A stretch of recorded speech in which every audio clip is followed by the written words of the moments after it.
Hello again. Chris Lee of Southeastern 14 here to preview and predict the outcome of the Fayetteville Baseball Regional. Arkansas to host Louisiana Tech, Kansas State, and Southeastern Missouri.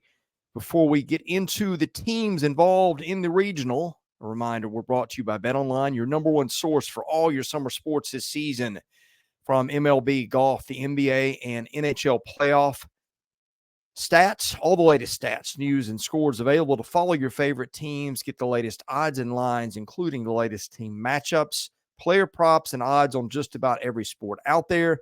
Head to the website today or use your mobile device to get in on all the action. Bet online where the game starts. All right, we will start with the host Arkansas Razorbacks. And what a season this team has had. Arkansas got a nice lineup. I think the pitching, certainly the headliner there, as anybody who's followed this team would know. And here's a look at the Razorbacks. We'll start with the pitching because that's the headline. Hagen Smith had an unbelievable season. You can see the stats for yourself. BRIP is base runners per innings pitched, home runs, strikeouts, and free passes are the percentage of it, or rather plate appearances in which those outcomes happen. And Smith was just unreal. Gave up home runs way less than 2% of the time. Struck out half the hitters. That's right. Struck out half of the hitters he faced. I don't know that I've ever seen that in college ball. I don't think Paul Skeens even did that a year ago.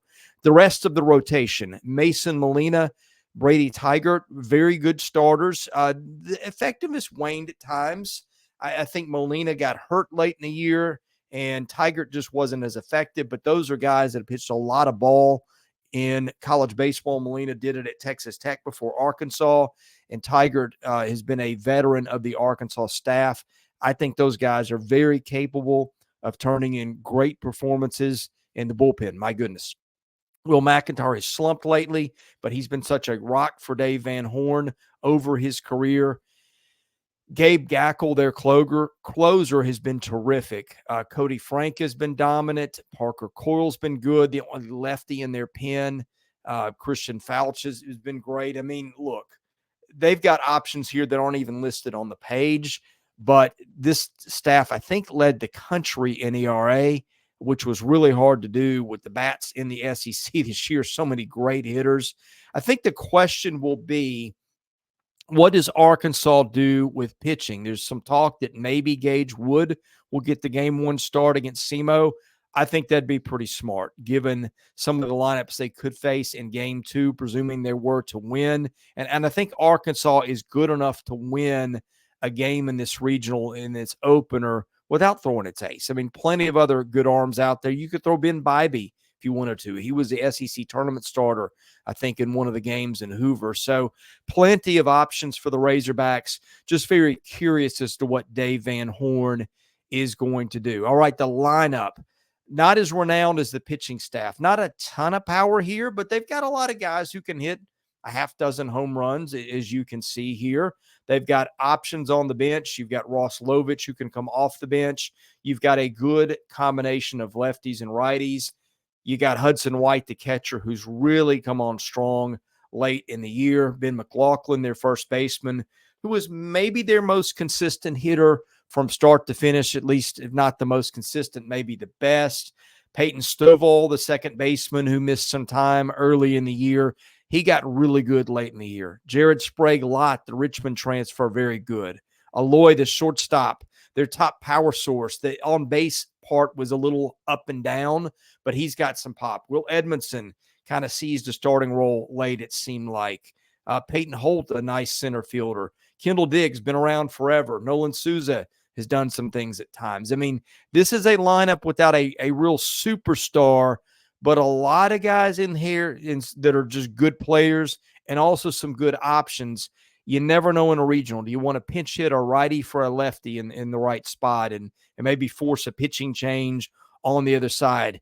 Dave Van Horn has got the guys to do that with. So that's one thing for Arkansas that I think, even though the lineup maybe wasn't one of Van Horn's better lineups, it wasn't the one they had in 2018 or 2019 when it seemed like they were hitting all kinds of home runs.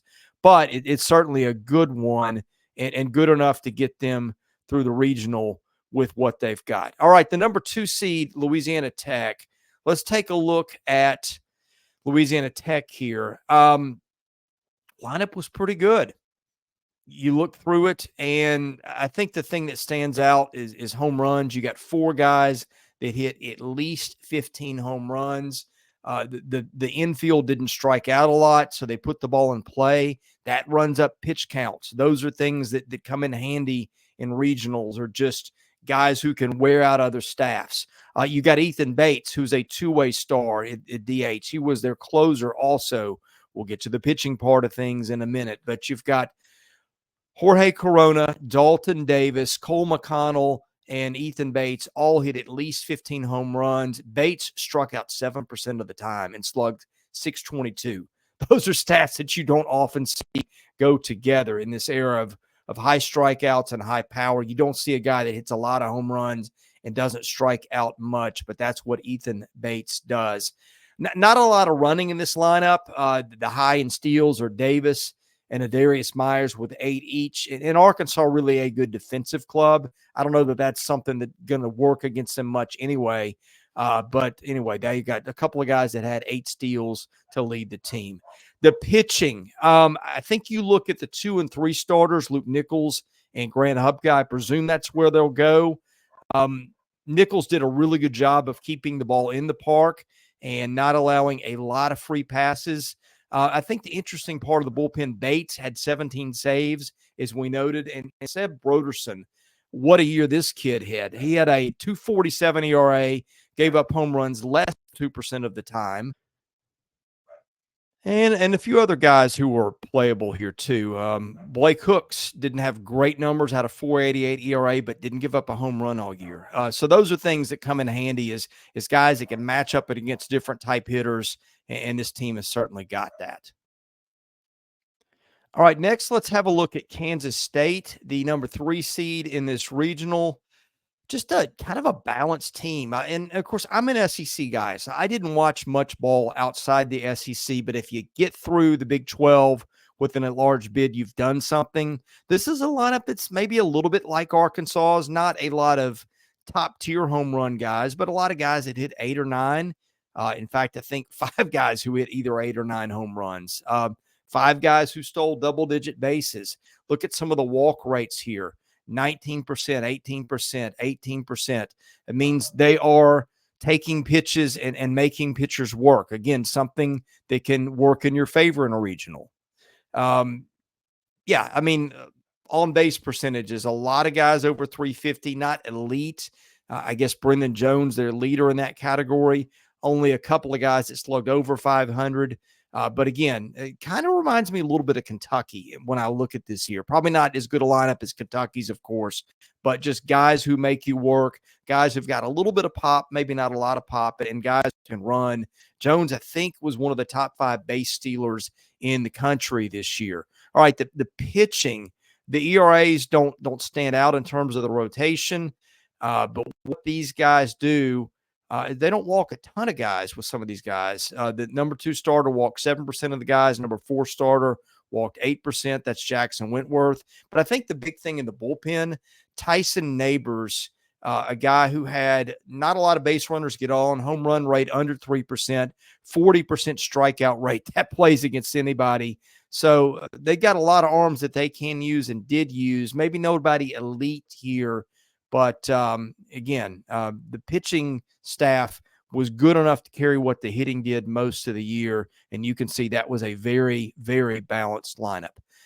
Let's look at SEMO for just a minute. This is the team that Arkansas will open up against. And I think one thing that you notice here, when you are a number 1 seed, the one thing you don't want is a stud starter that's facing you in that Friday night opener. I don't really see that guy here. Now, look, I don't know anything about SEMO other than just what's on paper here.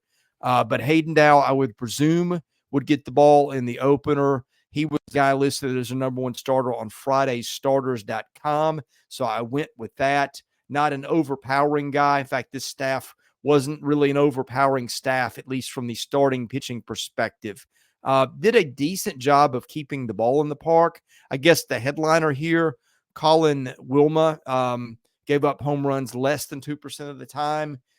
Tommy Went, I guess, another guy that was pretty good at keeping the ball in the park, although those guys gave it up in other ways, free passes, those kind of things. So the pitching staff, not exactly stellar. So maybe a chance for Arkansas to get some runs here, which, that came as a challenge at times this year for them. I think when I'm looking at all this and thinking how this is going to come out, okay, I'm really curious what Arkansas will do on that game one. If it's Gage Wood, which is what I think I'd do, or I'd throw Molina or somebody else. I'd probably hold Molina, maybe throw Tigert. You could throw Ben Bybee. I don't know what Dave Van Horn will do. I don't think I would throw your best guy. That's Hagen Smith against SEMO. I think I would save him for a game 2 or a game 3 situation, probably a game 2, because game 3 is never guaranteed, especially if you lose game 1, which I don't think Arkansas is going to do. But just going to throw that out there. I think you've got a Louisiana Tech lineup and a Kansas State lineup that can hit. And Arkansas, just the runs haven't been there. That's been talked about all season. It's not a bad offense, but this day and age of college baseball where you're seeing teams hit 2-3 home runs a game, that's not that kind of team. Baseball's a funny game. You can hit in a bunch of line drive outs or whatever in a game and just come up unlucky. You don't want to take a lot of chances when your margin for error offensively isn't as good. And look, I think Arkansas can probably score a bunch of runs against SEMO and win with whoever it throws. I think that pitching staff is good enough. So that's really what I'm watching. Number one is, what does Arkansas do with Hagen Smith? I'm going to presume that they will use him on Tuesday night. Number two, who do you get here? Neither of these teams would be an easy matchup. I think Louisiana Tech, with what looks like a little bit more pitching depth, maybe the team that you don't want to face if you're Arkansas. They are the number 2 there. Again, you've got 4 guys that have hit at least 15 home runs. That's always a little bit of cause for concern. And you've got a couple relievers in that bullpen if you're Louisiana Tech, who are guys that were real shutdown guys out of the pen for them and could throw multiple innings. What you don't want to get is in a spot where they get a starter that gives you 5 good innings and they got a couple of arms in tow in that Saturday night game. I think that's why you use Hagen Smith in that spot. I'm not Dave Van Horn. I'll never be Dave Van Horn. Whatever Dave Van Horn, I'm sure, is better than what I would do. But I'm just going to throw that out there because I think that's been a topic of conversation. And I think Tech is the team that I think has got the best chance to beat them. Again, I've not seen these teams in person. Kansas State may have a good shot at it too. And, both these teams, one thing they can do, they've got a lot of lefties in that lineup. And Arkansas is very right-handed heavy. So I think a guy that could really come in handy in this series for Arkansas, Parker Coyle, who is the only lefty they throw out of that bullpen. Now, look, if you hold Molina back and keep him in the pen, he might be a good lefty to use out of the pen. Maybe you could start Gage Wood, hold Molina back in the bullpen in case you need him for multiple innings in a tight game with a Louisiana Tech or a Kansas State. So that's something else to watch, is if maybe you can start a Gage Wood or someone of that kind and take Molina out, put him in the pen. That gives you a little bit more versatility against what's a very left-handed heavy regional. In fact, for that matter, SEMO got, 4 lefties in the starting lineup. So I don't know. Maybe that's what you do there. Maybe you go with Wood in the opener. Maybe you go Smith in the 2-hole, save him for Louisiana Tech or Kansas State, whoever. You're going to get one of those teams in game 2. Either of those teams can hit the ball well enough to beat you on a bad night. Now, Arkansas pitching does not have a lot of bad nights. Let's get that straight. But in a one-game situation in baseball or a short series, you see crazy stuff happen all the time. So I think that's what I'm going to do if I'm Dave Van Horn. We'll see what he does. Now, look, do I think it's going to matter? No, I think Arkansas is good enough to win with whoever it throws on the mound. They were preseason number 1 for a reason. They were number 1 for half the season for a reason.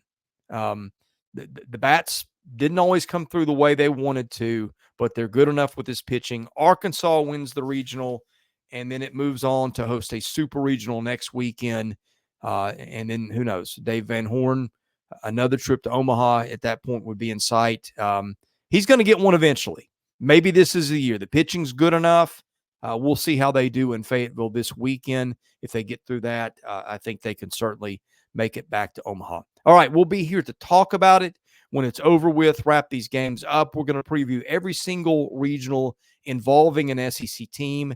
Best way to get that, hit that subscribe button, hit the like button. Anyway, thank you for watching us here at Southeastern 14, presented by Bet Online. God bless you. We'll see you again soon.